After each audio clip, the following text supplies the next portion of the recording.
Tu crois connaître la paella, mais tu ne connais pas l'accident qui a créé sa cousine rebelle, la fideuà. Un jour, en mer, au large de Gandia, un cuisinier embarqué sur un bateau de pêche veut préparer une paella.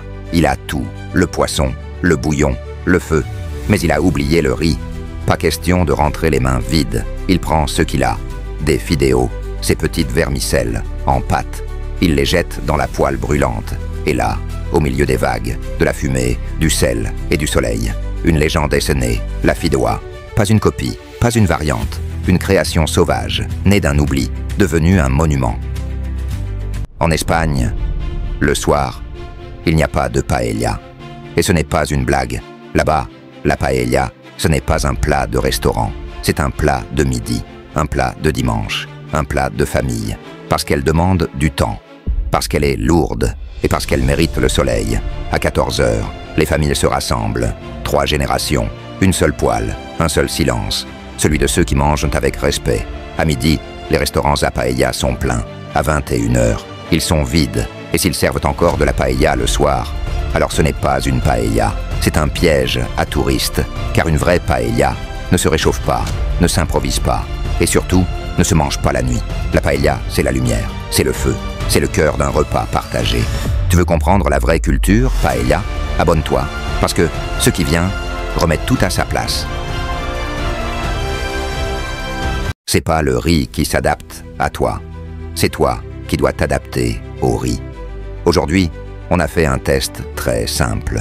2 poêles, 2 paella, le même bouillon, les mêmes ingrédients.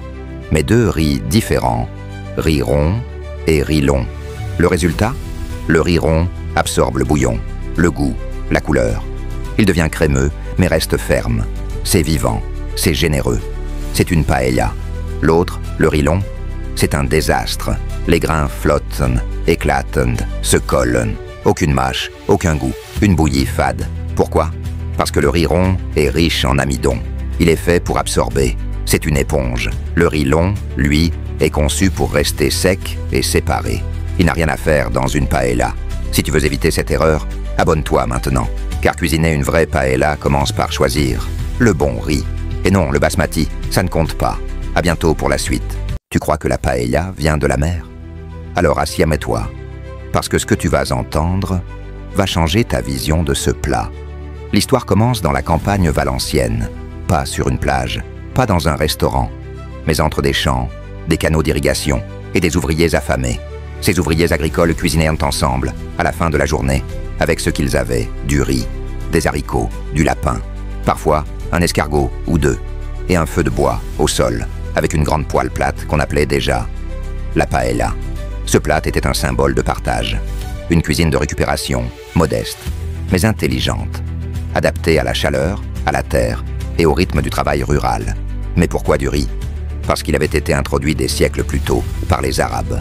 En Al-Andalus, dès le 8e siècle, les Maures cultivent du riz à Valence et développent un système d'irrigation encore utilisé aujourd'hui. La mer, elle, n'arrive que bien plus tard, au 20e siècle, quand les villes découvrent la paella.